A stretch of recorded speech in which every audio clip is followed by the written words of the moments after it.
உன்கிட்ட பேசணுங்கிறதுக்காக தான் வந்திருக்கேன். நல்லா இருக்கியாமா தமிழ்?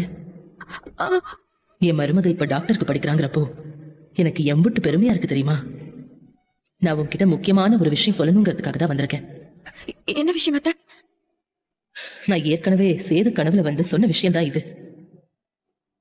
இப்ப அத உன்கிட்டயும் சொல்லதான் வந்திருக்கேன். உன் வயித்துல வளர்ற சிசு வேற யாரும் இல்லம்மா, நான் தான்.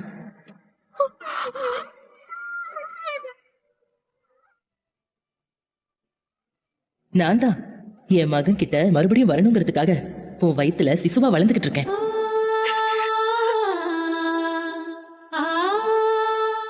ஆனா இந்த நேரத்துல இப்படி நீயும் சேதுவும் பிரிஞ்சிருக்கிறது எனக்கு மனசே கேட்கல தமிழ்.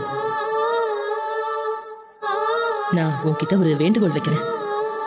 தயவு செஞ்சு என் பிள்ளைய விவாகரத்து பண்ணணும்னு மட்டும் நீ நினைக்காதமா. தப்புதான். என் பிள்ளை பேசின வார்த்தை அத்தனையுமே தப்புதான். நான் அவனுக்காக உன்கிட்ட மன்னிப்பு கேட்டுக்கிறேமா. என் பிள்ளை உன்னை இப்படி பேசிட்டாங்கிற வருத்தம் எனக்கும் இருக்கதான் செய்யுது. ஆனா தயவு செஞ்சு அவனை விவாகரத்து பண்ணணுங்கிற முடிவை மட்டும் எடுத்துறாதமா.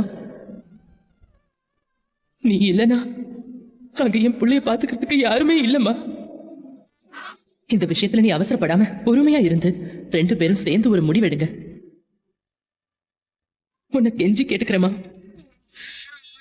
இந்த உலகத்துல நான் மறுபடியும்